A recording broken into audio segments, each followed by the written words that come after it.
Aïe aïe aïe aïe aïe, j'ai pas beaucoup de DVD aujourd'hui pour ce film. Donc, bonjour chers francophones, je suis le bonimenteur français. Je suis ici pour parler du cinéma français, de A à Z. Et aujourd'hui, nous allons traverser l'océan Atlantique pour vous parler d'un film québécois. Il propose de belles choses là-bas. Et aussi parce que j'ai le droit de faire ce que je veux. C'est un peu de la triche, mais on va dire que ça passe. Où il est le gars là? Bah, je veux dire, je le remplace. Il ne se sentait pas très bien. Ah, ok.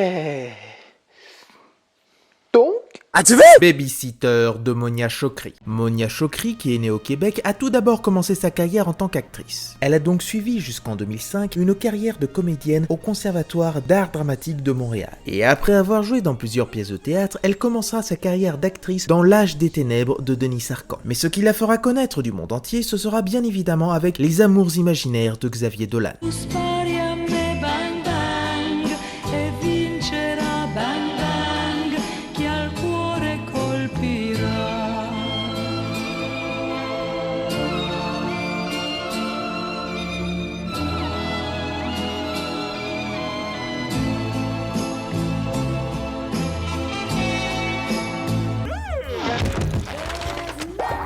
et c'est la deuxième fois en si peu de temps que je parle encore de Dolan. Ne croyez surtout pas que je vais en parler un jour. À la suite de ce succès, elle participera dans des rôles prestigieux et puis en 2013, elle prendra le cap pour prendre elle aussi le casque de réalisatrice avec Quelqu'un d'extraordinaire.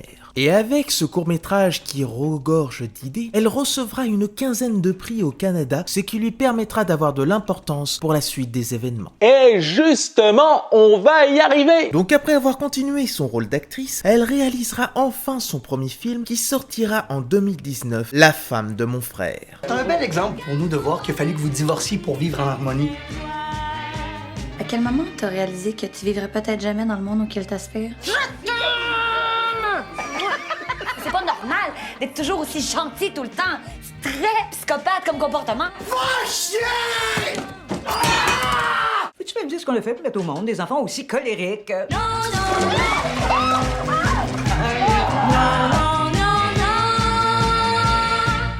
Il était une fois une jeune femme, Sophia, qui vit dans un monde féerique mais qui n'arrive pas à la complaire en se questionnant tout le temps de son existence, son utilité et de la véritable fonction du couple jusqu'à ce qu'elle rencontre la femme de son frère où elle trouvera peut-être son ultime réponse sur le sens de sa vie. Pour un premier film, on voit que Monia Chokri a travaillé avec Xavier Dolan parce qu'il y a des petits moments très dolaniens. On a une vraie fraternité artistique, Xavier et moi, donc, et puis on a une énergie qui est quand même similaire, donc on aime quand ça fuse, quand ça bouge, quand ça éclate. Mais elle arrive à s'en détacher pour donner un peu de sa touche personnelle et de sa féminité tout en concentrant le film sur un conte de fées de la vie moderne. On est donc à une recherche d'une paix antérieure qui est peut-être un peu grossière parce que la seule raison, c'est d'aimer. Pas bien sûr que c'est grossier. Putain, s'aimer.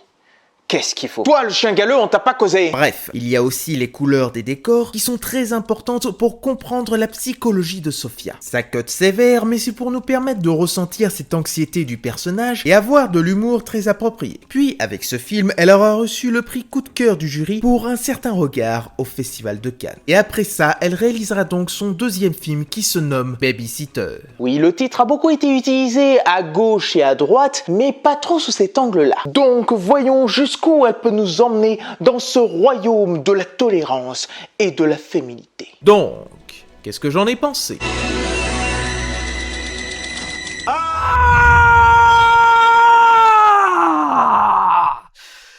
Quelle célébration de la virilité, putain de merde! À qui tu parles là?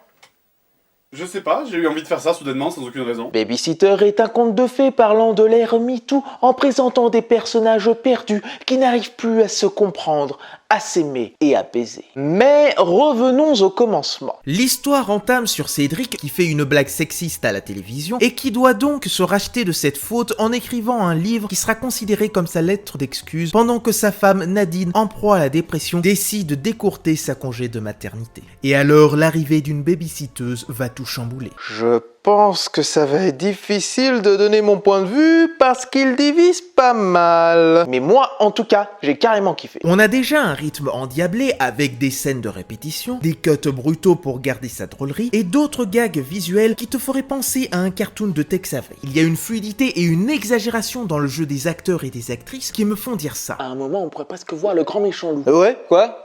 On m'a appelé? Ce qui est intéressant, c'est la façon dont elle montre l'obscénité des hommes en faisant des gros plans sur les seins et les fesses des femmes. Bref, tout leur corps. Mais aussi, Chokri fait une critique de ces personnes qui se disent féministes, mais qui font ça par acquis de conscience. Les bons élèves, quoi. Et celle-là, on est la championne. Donc ça attaque le camp des misogynes, mais aussi le camp de la bien-pensante, qui n'est lui aussi pas très clean. Et c'est ça que j'ai bien aimé, c'est qu'elle ne cherche pas à défendre quiconque et que c'est à nous de devoir faire le tri. En tous les cas, moi, ça a fait appel à ma capacité de réflexion.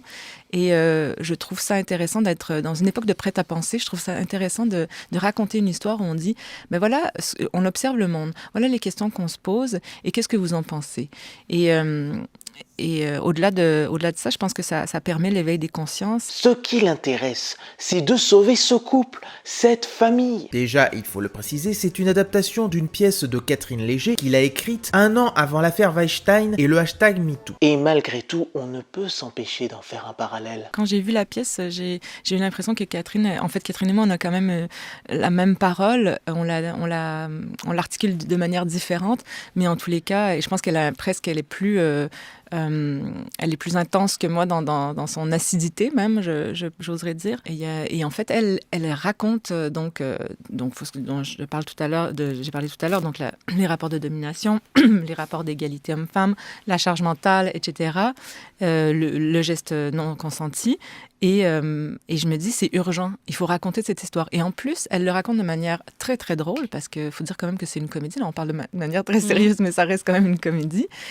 Et avec une grande profondeur. Bon, il est vrai que ça peut être bordélique parce que ce film traite de beaucoup de sujets en si peu de temps, malgré le fait que l'histoire est bien tenue. Ça parle du cyberharcèlement, de la misogynie, de la féminité exacerbée, de la domination homme-femme, etc., etc. Et en fait, ce que j'ai trouvé intéressant, c'est que au-delà de donc ce geste, en fait, est un déclencheur pour raconter un système.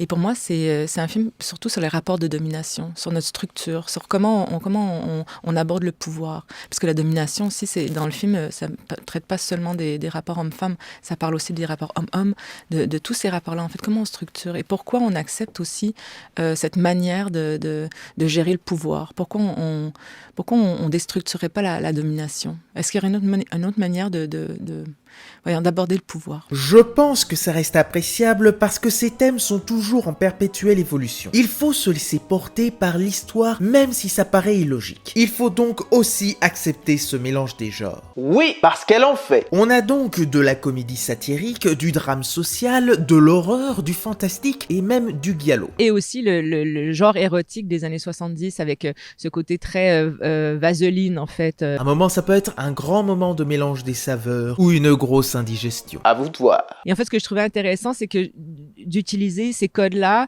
ce sont des codes qui ont malmené certainement les personnages féminins ou les ont diminués ou dégradés. Et soudainement, j'utilise donc un film qui a une parole qui traite de la domination et de l'égalité en utilisant les codes d'un genre qui dénigrait en fait cette idée. Puis parlons des personnages. On a d'abord Cédric, joué par Patrick Yvon, qui était déjà dans le précédent film de Chokri, où il est cette fois le pervers non assumé qui trouve, en écrivant ce livre sur la misogynie, sa partie féminine. À un moment, ça voulait le transformer pour qu'il devienne un homo qui ne s'assume pas. Pour moi, c'était naturel de lui offrir ce rôle parce qu'il a à la fois, il est très drôle, mais il a ce côté aussi très naïf en fait. Et j'avais besoin d'un acteur auquel on pouvait attribuer une certaine sympathie parce que c'est quand même difficile, hein, c'est un personnage principal qui pose un geste non consenti ou un MeToo, donc il faut quand même qu'on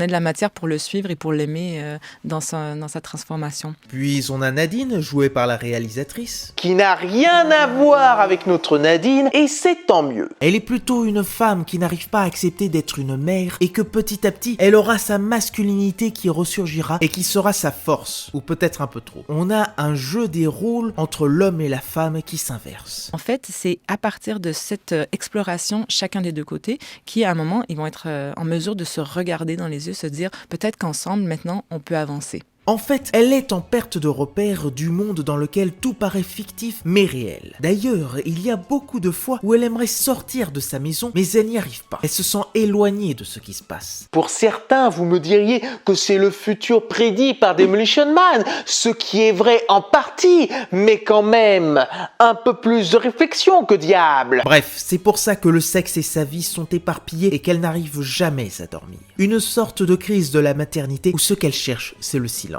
En vrai, plus on suit l'histoire et plus on voit que c'est elle le personnage principal qui doit évoluer pour le meilleur. Parce que, en ce qui concerne Cédric, pas sûr que c'est pour le meilleur, surtout pour ce qui lui arrive à la fin. On a ensuite le frère de Cédric, Jean-Michel, joué par Steve Laplante, qui l'aide à changer de sa misogynie. Et il est la représentation de ces défenseurs du sexe faible et plein d'autres choses. Et il a une envie de se parfaire, d'être le bien, mais à chaque fois qu'il agit, on ne ressent pas son envie de changer. Par exemple, il essaye toujours de séduire la babysitteuse avec insistance. Et puis pas besoin de vous donner des exemples, parce qu'il y en a tellement des énergumènes qui se disent être pour le progrès, qui se voient comme des saints et qui ne sont là que pour flatter leur ego. Un peu comme moi, mais bref, je m'égare. Et enfin, celle qui a le titre du film, Amy, jouée par Nadia. Non, je ne vais pas écorcher son nom, donc le voilà, en bonne et due forme. On pourrait croire que Cédric est l'élément déclencheur de tout, mais c'est vraiment la babysitteuse qui va changer tout autour. Mary Poppins sur l'acide, ses théorèmes,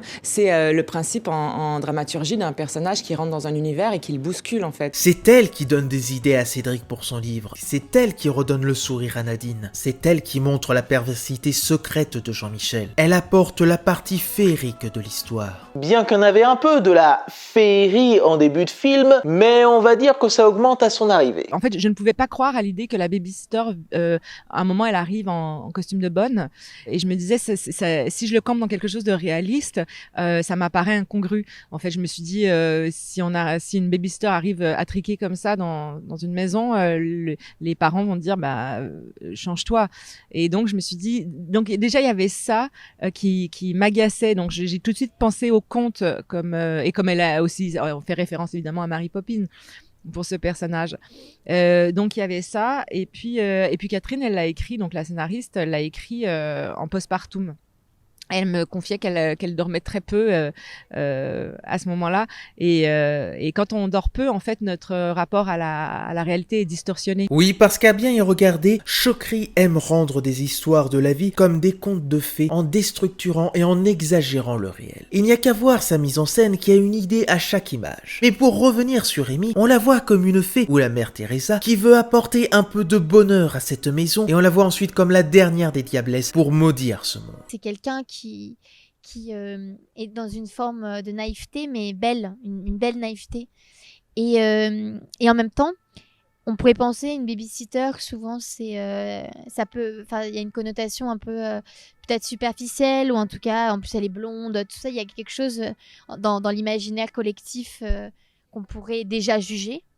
Et je trouvais que justement elle arrivait à nous surprendre et à dérouter, parce que justement elle est beaucoup plus complexe. Et la caméra le montre bien en donnant une colorisation quelque peu exagérée et éclatante, en donnant un genre assez horrifique qui rappelle les années 80 avec beaucoup de paillettes. C'est là où peut-être le spectateur peut décrocher. Parce qu'il faut qu'il y ait un élément divin, un Deus ex machina, pour conclure cette histoire. Mais pour moi, ça reste concret du fait que tout le long de la mise en scène, on te montre quelque chose d'étrange avec des personnages qui ne paraissent pas naturels. Il n'y a qu'à voir le début du film qui te montre un match de MMA. Rien à voir avec cette publicité. Où tout est exagéré pour appuyer le propos sur le sexisme et la féminité. Maître du fantastique peut déstabiliser ce qu'il entreprend, mais Chokri n'est pas là pour raconter quelque chose de simple, et ça se voit. Ça ne m'étonnerait pas qu'elle ne se soit pas inspirée, en même temps, de la pièce de théâtre Le Songe de nuit d'été de William Shakespeare. Parce qu'il y a dans cette pièce un élément fantastique qui déclenche l'événement et qui le conclut. Et puis sa musique très hypnotisante et en même temps très enchanteresse, faite par Émile Sornin, nous rappelle encore ces films d'horreur des années 80 en appuyant encore plus que ce n'est pas notre monde réel. À la fin, on se demande si ces êtres humains ne sont pas devenus des bêtes assoiffées de sang. Il est possible que je dise de la merde et que je n'ai rien compris. Mais en tout cas, c'est ce que j'ai ressenti devant ce film et il est probable que vous ne ressentiez pas la même chose que moi. Pour moi, je pense qu'un film qui divise tiendra plus le temps que d'autres et c'est passionnant. Et avant tout, c'est un art. Donc un art a besoin d'exploration pour avancer, pour créer, pour que d'autres artistes soient inspirés par les autres artistes. Sur ce, je vous dis à la prochaine et je bonimentionne les films que vous oubliez de mentionner. Avec du sucre. Parfait. T'es rendu avec une esclave. Ça ne me dérange pas de faire des extras. Les danseuses sont des extras, pas les nounous. Elle préfère l'appellation babysitter. Et si vous aviez vu ce que j'ai trouvé comme costume de babysitter, vous auriez été super mal à l'aise. Moi, je suis pas mal à l'aise. Avez-vous encore besoin de moi ?